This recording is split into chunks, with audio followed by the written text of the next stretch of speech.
Hey everyone, and welcome back to the channel. So today, let's take a look at the 2026 Porsche Macan S. Huge shout out to Hendrik Porsche for providing this SUV for me today. Take a look at their website, that link is down in the description. This Macan is finished off in a copper ruby metallic and it's pretty much fully loaded with an MSRP just over $104,000. Now this is powered by the 2.9 liter twin turbo V6. It's paired to the 7-speed PDK transmission. Pumps out 375 horsepower, 383 pound-feet of torque. It's all-wheel drive, weighs in around 4,300 pounds. It'll do 0 to 60 in 4.6 seconds with a top speed of 160 miles an hour. It also has a fuel capacity of 19.8 gallons. You'll expect to see 17 miles per gallon in the city and 23 out on the highway. This also has a wheelbase of 110.5 inches. Its overall length is 186.1. It has a width of 75.9, a height of 63.8, and its ground clearance measures in at 7.4 inches. However, this does have an adaptable suspension too. Now, as we work our way to the exterior styling in this ruby metallic, it's definitely a great color option. Now, this also has a sensor for distance pacing. There's a forward camera as well, along with active grille shutters. So those will open and close or provide additional cooling when needed. You'll notice very large inlets on both trim accents too. And the turn signal is nicely integrated into that upper section. The headlights and high beams are in the upper section, of course, that have a nice dark housing to them. And there's a few crisp lines coming down the hood to give it a great look. Now, this particular model also has the optional 21-inch 911 turbo wheels with a two-tone design. Pretty neat to see that wheel option for this SUV. Macan S is on the lower section of the door. This also has power folding side mirrors with a camera and a turn signal. You'll notice some chrome trim for the windows, and then up top is a full moonroof. And then very subtle lines flowing down the side, leading to the back here where this has a gloss black spoiler. There's also the third brake light, wiper blade in the lower section, LEDs for all of the lighting, and then there's the backup camera, parking sensors. This can tow around 4,400 pounds too, and it does have the optional sport exhaust. So there's the quad tip dual exhaust system, which we will take a listen to. Now you can use the button on the key fob or push the lower section of that wiper blade stalk, and that is how you can open up the power liftgate. For this smaller SUV, there's actually a good bit of space in the back. There's some tie-down hooks, so you can use those as needed. Spare tire, where you can place some smaller items along with that. There's a 12-volt on one side, a net on the other, and you have the rear height adjustment. So if you want to make the load height lower to load and unload items, you have the option to do that. It's also going to auto level when you hook up a trailer, so that way the vehicle can stay level while you have that additional weight.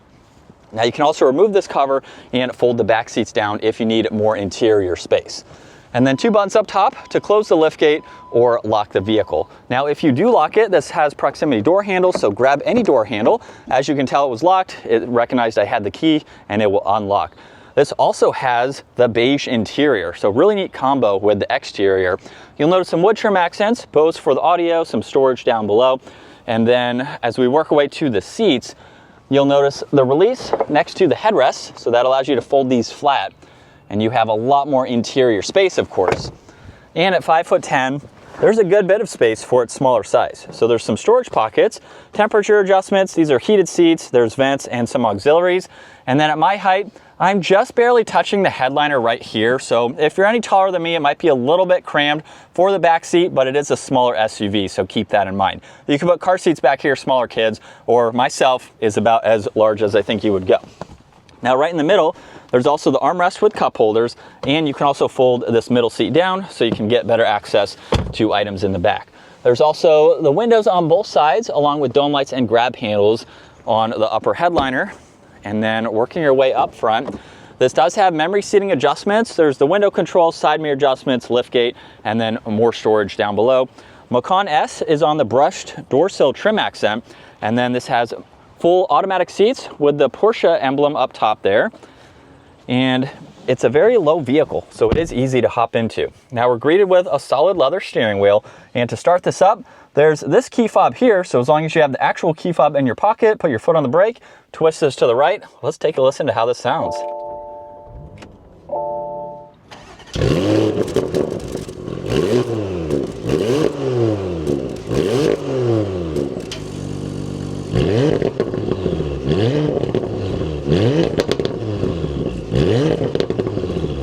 And coming back to the gauge cluster now, you'll see on the left side there's miles per hour. TAC is front and center along with miles per hour and what gear you're in. And then there's an LCD screen on the right side.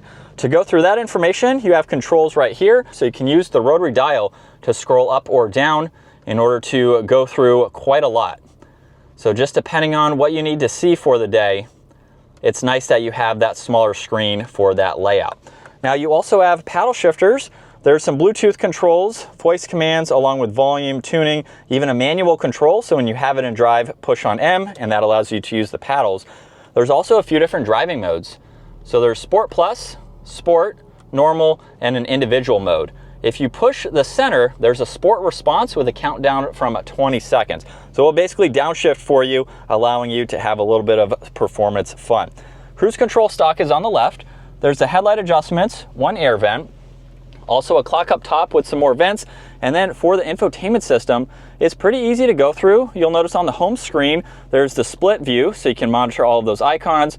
You can pull up the map, get into your media. There's also phone too when that's paired. And then when you go to car, you can get into some of your vehicle settings here, so you can adjust those as needed. There's also trip information. You can get into the Sport Chrono where you have lap times and you can go through some of that information as well. And then you can also get into some displays and your owner's manual. There's also apps, so you can look at all of these, and then you can scroll down on this left side and get into your audio, your devices, and then you have more settings to gain access to. Now underneath that, there's volume and tuning. On the right side, you can use this control to further go through the infotainment system along with zooming in and zooming out. You also have a back button and an option button too. So you don't have to use it as a full touch screen. Now there's air vents underneath that.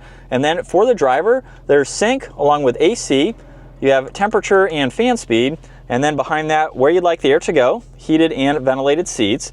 There's also a few suspension settings. You can raise and lower the vehicle, there's traction control, and the exhaust note to turn that on and off. For your passenger, you have fan speed and temperature with a few other controls up top where you'd like the air to go, all your heated seat and ventilated seat adjustments. There's also off-road, downhill assist, steering assist, and engine start stop. E-brake is right in the middle, and then the release is up top. So push that down, pull the shifter back, you can get into the camera system, and of course you can bring up all of the angles.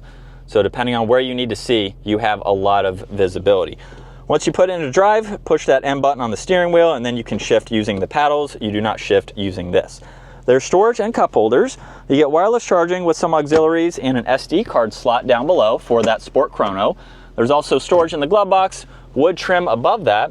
There's the rear view mirror, and then up top, you'll notice there's some dome light controls. There's also parking sensors, garage door buttons, and then adjustments for the sunroof and sunshade. And then here's a look at visibility for this smaller SUV. Quite a lot of glass, so it's pretty easy to see all around. As we sat up behind the wheel for the latest Porsche Macan, I have been able to drive the T, which does have less horsepower than this model. There's also a GTS version too. So we're basically in the middle for the options along with the power that you can get. The GTS, of course, will be a lot more powerful just depending on your budget and what you were looking to get. So with this S model here, this is fully loaded, as I've mentioned, and you've seen all of the different options. It's very well equipped with what you can get for the Macan S. So just over 6 figures for this particular model. It does offer a lot. It is on the smaller side, but not everybody's looking for a large SUV. So if this is going to cater to your needs, it's a perfect option. For its smaller size, it's still pretty practical on the interior. A little bit tight for backseat passengers, but if you're not using it all that often, or maybe you have some small kids, you're not really putting in a lot of people all the time, again, it's a great option to go with. And this model here is going to give you the best of everything. With the adaptive suspension, which I have had on some of my vehicles in the past, it's going to absorb bumps very well when you don't have it in that stiffer setting. So you have 3 different options basically, depending on the ride that you are looking for. It's going to absorb all these bumps very well, and then you can make it a little bit stiffer depending on the driving that you are doing. This is going to be an SUV that you could take on some back mountain roads. You could have some performance fun with this. We can put it into Sport Plus, and let's downshift where there's the indicator right in the center of the TAC there.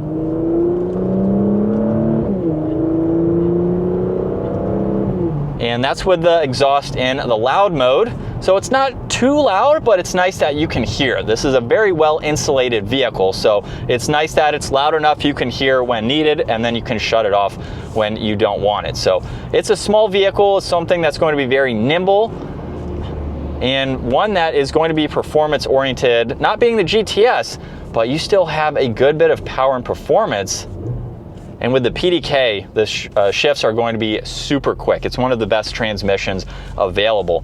As far as your driver's seat position goes, at 5'10", I have maybe 2.5 or 3 inches or so.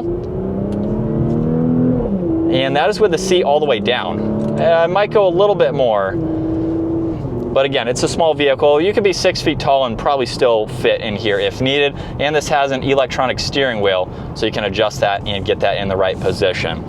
Aside from that, not really much to complain about for somewhat of my first impressions. Like I said, I've been in the T model, so being in the S model, it's virtually the same, just the engine is a little bit different with the power. It would make for a great daily driver. It's going to be small for city driving, parking lot situations, things like that. Maybe you have a smaller garage and you don't need a large vehicle, and you can also tow with this a little bit. So if you have some smaller trailers, you could hook them up to this and at least use it as a practical vehicle if they're not larger items. So maybe a jet ski, maybe some dirt bikes, something like that.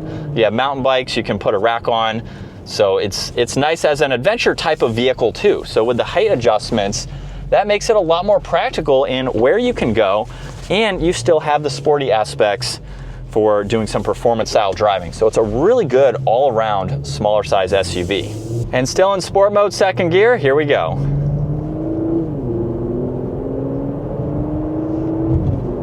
And just a minor acceleration. I'm not sure if the mic will pick up the exhaust, but I can definitely hear it in person.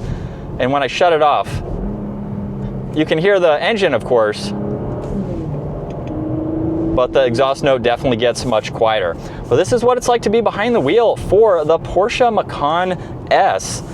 And we have a great place to be. Lots of visibility, some thin pillars too, and you just have a really great all-around SUV. Now, with it still in Sport Plus, it is going to downshift, so it does get a little bit more aggressive in the shifting points, but you also have the Sport response, and it doesn't look too downshift for you, which is interesting. I thought it did. Maybe when you're not in the manual setting, it will allow you to do that. But you have some performance features like that, the Sport Chrono, and all of that, just to add to that sportiness for this SUV. And it rides so nice. The adaptive suspension is something that I like and don't like. I like that you have the adjustments to it. I like that it's very comfortable for driving. It's going to absorb these bumps well for the railroad track if I put it in the most comfy setting. You have the height adjustments and everything like that, and then it can stiffen up.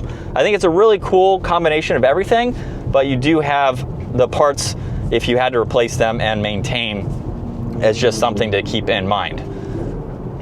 But like I said, I had it on one of my vehicles, and it's very nice. But I like performance vehicles. I like the stiffness. I'd probably keep it in the setting 2 there is what I'll call it,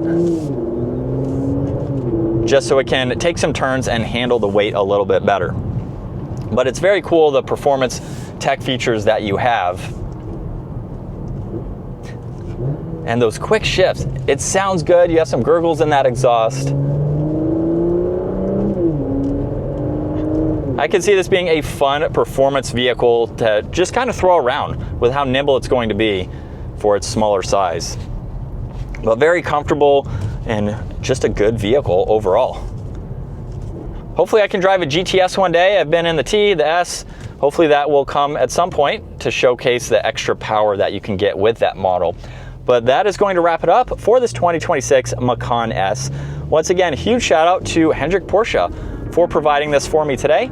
Take a look at their website, give this video a thumbs up if you enjoyed it, and consider smashing that subscribe button so you can stay up to date with our daily uploads.